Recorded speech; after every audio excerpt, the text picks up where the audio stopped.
Welcome to బాల్మెన్సీ TV. సర్వే జన సుఖినో భవంతు. ఈ వీడియోలో మనం శ్రీ ఉమామహేశ్వర జనార్దన స్వామి వార్ల దేవస్థానం పంచారామ క్షేత్రంగా పిలువబడుతుంది. ఇది సోమారామం చంద్ర ప్రతిష్టతో కూడినటువంటి శివలింగం ఉంది. ఈ దేవాలయం భీమవరం నుంచి దగ్గరలో గునుపూడు అనే గ్రామంలో ఉంది. ఈ గుడి ప్రత్యేకత ఏంటంటే, ఇక్కడ శివలింగాన్ని చంద్రుడు ప్రతిష్ఠించాడని స్థల పురాణంలో చెప్పబడింది. చంద్రుని పేరున దీనిని సోమేశ్వర క్షేత్రం అని పిలుస్తారు.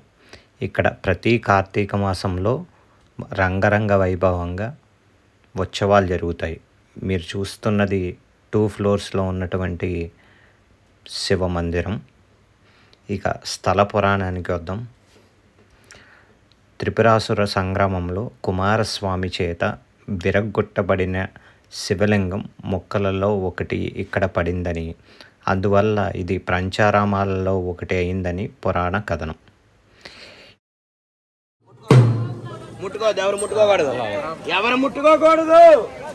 ఈ శివలింగాన్ని చంద్రుడు ప్రతిష్ఠించడం వెనక కూడా ఒక పురాణ గాథ ఉంది. అదేంటంటే, చంద్రుడు తన గురువైన బృహస్పతి భార్య తారని మోహించాడు. గురువు భార్యను మోహించిన పాపానికి ప్రాయశ్చిత్తంగా చంద్రుడు ఈ శివలింగాన్ని ప్రతిష్ఠించాడని అందరూ విశ్వసిస్తారు. ఇంకా చరిత్రకి మనం వెళ్తే, చాళుక్య భీముడు ఈ దేవాలయానికి ప్రాకారాలను గోపురాన్ని నిర్మించడానికి చరిత్ర ఆధారాలు కనిపిస్తున్నాయి. అందువల్ల ఇది భీమారామంగా కూడా పిలుస్తున్నారు. ఇక్కడ శివలింగ చంద్ర ప్రతిష్ఠితం కనుక సోమేశ్వరం అని కూడా పిలుస్తారు. అంటే 2 పేర్లు ఉన్నాయండి. ఒకటి సోమేశ్వరం, అలాగే భీమారామంగా కూడా పిలుస్తారు. ఇంకా ఆలయ విశేషానికి వస్తే, మీరు ఇప్పుడు చూస్తున్నది నందీశ్వరుడి విగ్రహం అండి. ఇది శివునికి ముందుగా ఉంటుంది. ఇక్కడ మనం దర్శనం చేసుకుని ఈ లోపలికి వెళ్తాం.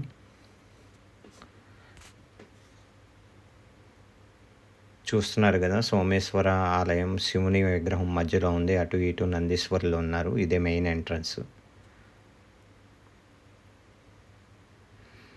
ఇక్కడ శిల్పకళ చాలా అద్భుతంగా ఉందండి. ఈ ఆలయ విశేషాలు తెలుసుకుందాం. దేవాలయంలో శ్వేతవర్ణంలో కనిపించే శివలింగం క్రమంగా అమావాస్య వచ్చేసరికి బూడిద రంగు లేదా గోధుమ వర్ణానికి మారిపోతుంది. అద్భుతం కదా. తిరిగి పౌర్ణమి వచ్చేసరికి యథాతథంగా తెల్ల రంగులోనికి, అదే శ్వేతవర్ణంలోకి కనిపిస్తుంది. ఈ దేవాలయంలోని లింగం చంద్రునిచే ప్రతిష్ఠించినది కనుక, చంద్రశిల కనుక ఈ మార్పులు కలుగుతాయని అందరూ అంటుంటారు. ఈ ఆలయం 2 అంతస్తులుగా ఉంది. ఆదిదేవుడు సోమేశ్వరుడు కింద అంతస్తులో ఉంటే, అదే గర్భాలయం పైభాగాన ఉన్న 2వ అంతస్తులోని గర్భాలయంలో అన్నపూర్ణాదేవి ఉంటుంది. అలాగే ఆలయం ముందు కోనేరు ఉంది. కోనేరుని వీడియో లాస్ట్లో చూపెడతాను. చాలా పెద్ద కోనేరండి.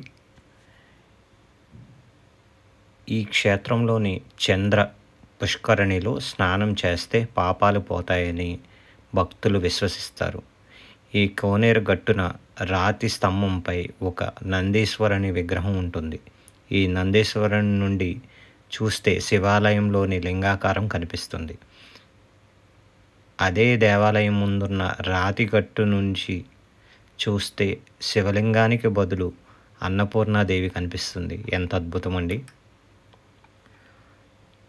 దేవాలయం ముందు భాగంలో 2 నందులు ఉన్నాయి. మరో 2 నందులు, ఒకటి ధ్వజస్తంభం వద్ద, ఇంకో నంది ఆలయ ప్రాంగణంలో ఉంది.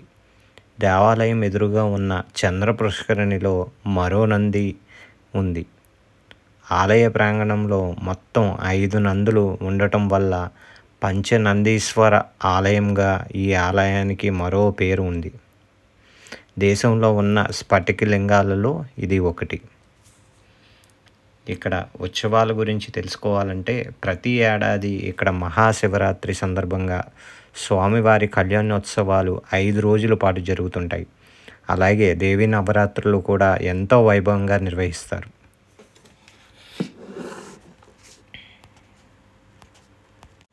చూస్తున్నారుగా, ఈ ప్రాకారాలు చాలా అందంగా ఉన్నాయి. చాళుక్య రాజులచే నిర్మించబడినవి కాబట్టి ఇవి ఓన్లీ ప్యూర్ స్టోన్ శిలలతో చెక్కినట్టు కనిపిస్తున్నాయండి. అలాగే ఇక్కడ డోర్స్ కానీ, ఇక్కడ ప్రహరీలు కానీ, ధ్వజస్తంభాలు కానీ చాలా మార్వలస్గా ఉన్నాయి. మీరు ఎప్పుడైనా భీమవరం వెళ్ళినప్పుడు కంపల్సరీ శివరాత్రి కాకపోయినా, లేదంటే కార్తీక మాసమే కాకపోయినా, నార్మల్ శివాలయమే కాబట్టి ఎప్పుడైనా ఓపెన్ చేసే ఉంటుందండి. మార్నింగ్ ఈవినింగ్ పూట వెళ్ళి దర్శించుకోండి. మీకు ఎంతో శుభం కలగాలని మేము ఆశిస్తున్నాం. అలాగే మేము కార్తీక మాసంలో పంచారామాలు టూర్ లో భాగంగా ఇక్కడ లాస్ట్ ట్రిప్ అండి. ఫస్ట్ అమరావతి వెళ్ళాం. అమరావతి నుంచి ద్రాక్షారామం, తర్వాత కాకినాడ దగ్గర ఉన్నటువంటి ఒక టెంపుల్, అలాగే ద్రాక్షారామము, తర్వాత సామర్లకోటలోని కుమారరామము, పాలకొల్లులోని క్షీరారామము, తర్వాత లాస్ట్లో సోమారామం వచ్చి అక్కడి నుంచి మా ఊరు చేరుకున్నాం. ఈ ఉత్సవంలో సందర్భంగా వాయిద్య మేళాలు వాయిస్తున్నారండి. ఎంతో చక్కగా వీళ్ళు పెర్ఫామ్ చేస్తున్నారు. విని తరించండి.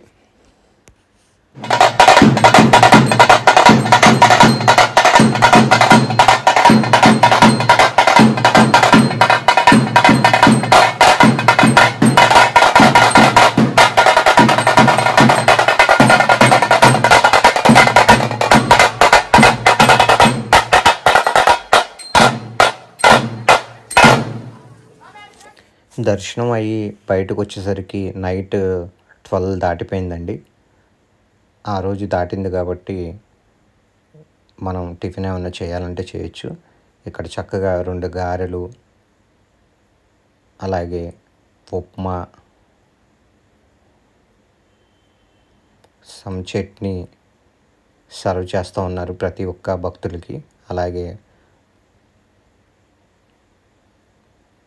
ప్రతి ఒక్కళ్ళు ఎవరైతే ప్రసాదం తీసుకోవాలనుకుంటున్నారో ఆ ప్రసాదం కింద ఈ టిఫిన్ని మనం చేయొచ్చండి.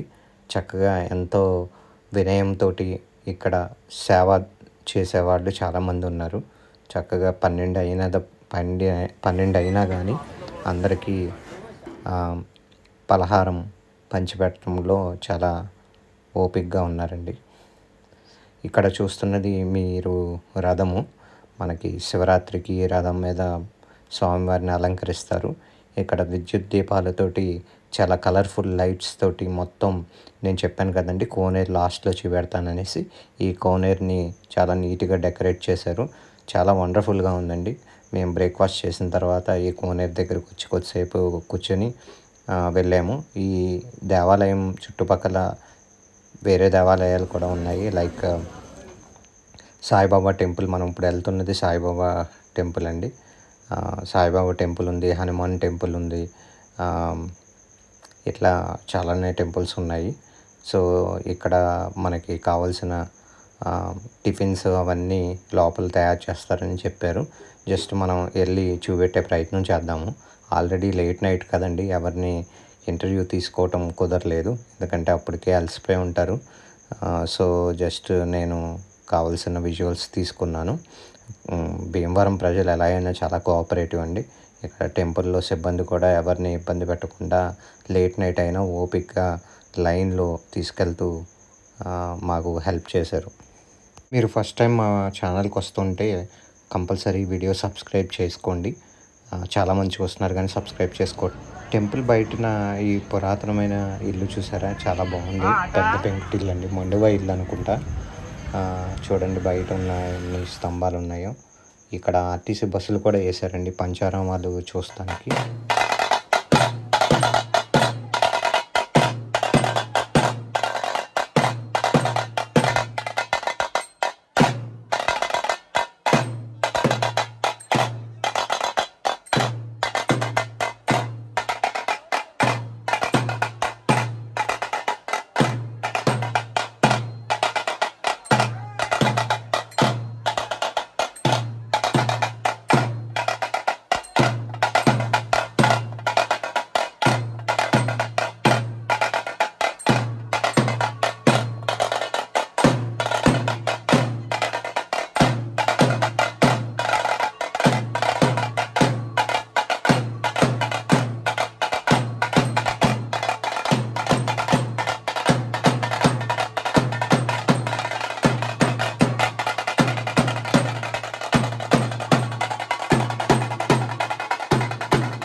చూడండి స్వామివారి ఆలయం ముందు ఉన్నటువంటి కోనేరుకి ఎంత అందమైన లైటింగ్ పెట్టారో.